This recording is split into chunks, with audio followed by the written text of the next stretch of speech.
सभी बच्चे ध्यान दें। हम हैं आपके ट्रिग्नोमेट्री के क्वेश्चन 8.3 एक्सरसाइज के क्वेश्चन नंबर 5 का पार्ट नंबर 5, जिसमें आपका क्वेश्चन है। पहले हम पूरा क्वेश्चन देखेंगे। Cos A minus sine A plus 1 upon cos A plus sine A minus 1 equal to cos A plus cot A using the identity cosec square A equal to 1 plus cot square A. Means आपको इसको solve करना है और ये identity भी use करनी है। लिखा गया है इसलिए आइडेंटिटी यूज करना कंपलसरी है। तो हम आपको बताते हैं, सबसे पहले ध्यान देना ये है कि हमको चेंज करना है कॉट में। तो कॉट में चेंज करने के लिए आप जानते हो, या तो आपको आइडेंटिटी कोई पता हो तो आइडेंटिटी वहीं पे लगेगी जहाँ पे स्क्वायर हो या वैल्यू कोई ऐसा हो, लेकिन आप जानते हैं यहाँ पे कॉट ए है। तो कॉट में चेंज करने के लिए हम क्या करते हैं, सबसे पहले इसको चेंज कर देंगे कॉट में। तो हम लोग डिवाइड कर दें अगर कॉस को साइन से पूरे टर्म्स को, तो हमारे पास कॉट ए के फॉर्म में आ जाएगा। तो आते हैं बच्चों सॉल्यूशन पे, चलो देखते हैं। क्वेश्चन हमारा है, हम लिखते हैं to prove cos A minus sine A plus 1 upon cos A plus sine A minus 1 equal to cos A के प्लस कॉट ए। आगे देखते हैं हम लोग। सबसे पहले यहाँ पे हम इस साइड को बोलते हैं, इसको LHS, इसको बोलते हैं RHS। तो हम लोग LHS लेके सॉल्व करते हैं और हमको RHS लाना है, ठीक है।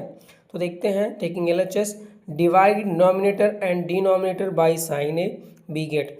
मतलब हम क्या करते हैं, जो हमारे पास नॉमिनेटर है और डिनोमिनेटर है, दोनों को हम साइन ए से डिवाइड करेंगे। किससे डिवाइड करेंगे? साइन ए से। और हम बी गेट मतलब हम प्राप्त करेंगे। क्या प्राप्त करेंगे वो देखेंगे आगे।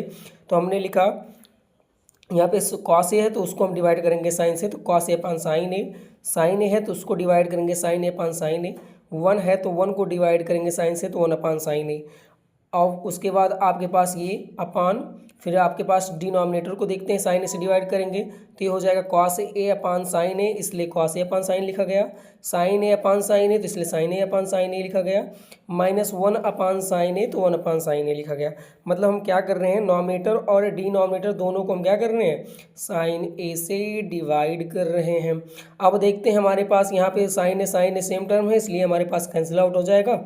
यहाँ भी हमारे पास है, वो भी कैंसिल आउट हो जाएगा। तो हमारा यहाँ से क्या बचा, हमारे पास बचा कॉट ए। कॉट ए कहाँ से आया, क्योंकि बच्चों हम लोग जानते हैं cos A upon sine A equal to क्या होता है, कॉट ए होता है। इसको कट करने पे 1 आया, -1 लिख दिया गया, माइनस का साइन था। प्लस 1 अपान साइन, ये किसका रेसिप्रोकल है आपको पता होगा, हमने बताया है ये हमारे कॉस ए के का रेसिप्रोकल होगा, इसलिए 1 upon sine equal to cos A के होता है। तो यहाँ पे हम लिख लिए कॉस ए के। सेम कंडीशन डिनोमिनेटर में भी अप्लाई करेंगे। Cos A upon sine A equal to cot A, और साइन ए कट गया, 1 आया। और यहाँ पे 1 अपान साइन का आप जब किए तो आपका ये आ गया माइनस कॉस ए के। यहाँ तक किसी बच्चों को कोई प्रॉब्लम नहीं होनी चाहिए। आगे हम देखते हैं, now rearrange the term b get. मतलब हम क्या करते हैं, अब इसी टर्म को हम रीअरेंज करते हैं और देखते हैं हमें क्या प्राप्त होता है। तो हम क्या करते हैं, सबसे पहले वैसे तो हमें यहाँ पे सॉल्यूशन के अकॉर्डिंग हमको डिनोमिनेटर को रीअरेंज करने की ज़रूरत नहीं है, लेकिन हम लोग क्या करते हैं, कर लेते हैं। तो ऊपर लिखते हैं इसको cosec A plus cot A minus 1। कोई प्रॉब्लम बच्चों? फिर आगे कॉट, नीचे डिनोमिनेटर में cot A minus cosec plus 1। ये हम यहीं से रीअरेंज किए हैं, सब लोग देख रहे होंगे। कॉट ए है तो यहाँ पे हमारे पास ये पॉजिटिव है, ये पॉजिटिव है, तो हम इसको लिख सकते हैं cosec A plus cot A minus 1, और नीचे वाले को लिख सकते हैं cot A minus cosec A plus 1। ठीक है, जैसा कि यहाँ पे लिखा गया है। फिर अब देखते हैं, now use the identity nominator. हमको बताया गया है कि क्वेश्चन में आपको आइडेंटिटी यूज़ करना है, इसलिए हम क्या करते हैं, इस क्वेश्चन में हम नोमिनेटर में 1 के प्लेस पे हम क्या करते हैं, 1 के प्लेस में हम यूज करते हैं आइडेंटिटी। क्या यूज करते हैं, आइडेंटिटी। और क्वेश्चन में जैसा कि आइडेंटिटी दिया गया हम वही आइडेंटिटी यूज करेंगे। तो वो आइडेंटिटी हमारे पास होती है cosec square A minus cot square A equal to 1।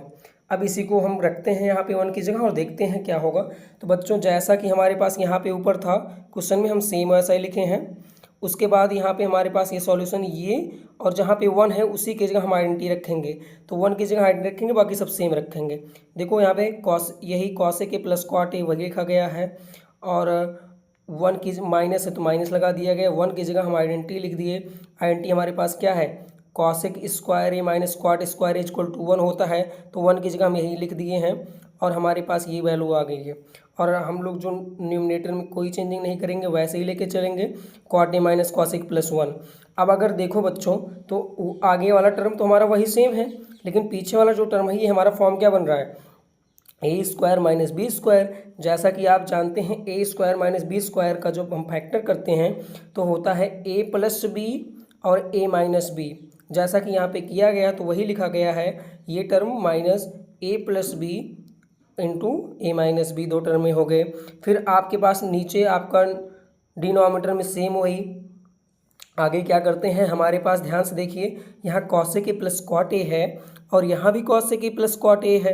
तो हम दोनों में से क्या करें, cosec A plus cot A अगर कॉमन ले लें तो हमारे पास क्या बचेगा बच्चों, उसको देखते हैं। तो लिखा गया फैक्टर आउट कॉमन टर्म, तो हम यहाँ से कॉमन ले लिए। तो कॉमन लेने पे हमारे पास क्या कॉमन आया, cosec A plus cot A. इसको जब कॉमन ले लिए तो हमारे पास यहाँ से कॉसेक ए कॉट ए जा चुका है, जहाँ पे 1 बचा, माइनस लगाए, सॉरी बच्चों यहाँ से जा चुका है 1, हमारे पास कॉसेक ए प्लस कॉट है तो यहाँ 1 लिखेंगे, फिर माइनस लगाएंगे और यहाँ पे हमारे पास ये तो पूरी तरीके से जा चुका था, यहाँ क्या बचेगा cosec A minus cot A, तो यहाँ लिखा cosec A minus cot A, जैसा कि आप लोग देख रहे हैं। और हमारे पास डिनोमिनेटर में सेम है।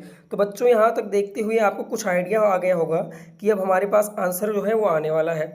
बच्चों इस टर्म को आप क्या करेंगे, अभी ध्यान नहीं देंगे क्योंकि यहाँ स्पेस कम होने की वजह से इसको मैं क्या करता हूँ, छोड़ देता हूँ, इसको नेक्स्ट पार्ट में किया हूँ। वैसे बच्चों आप लोग चाहो तो यहीं पे इसको आप खुद भी कर सकते हो, माइनस माइनस प्लस हो जाएगा, यहाँ पे आपका वो ये फैक्टर ये माइनस हो जाएगा और ये प्लस हो जाएगा और सेम ऐसा ही बन जाएगा, दोनों को कट कर दोगे आपका आंसर ये आ जाएगा। जो कि नेक्स्ट पेज में आते हैं हम बच्चों, देखते हैं हमारे पास वही फिर से उतार लिए जो हमारे पास पीछे साइड में दिया गया था, सेम वही जो नीचे वहाँ आया था हम वही उतार लिए हैं। आपने देखा पिछले पेज में कि cosec A plus cot A into 1 minus cosec A minus cot A upon cot A minus cosec A plus 1 यही दिया गया है।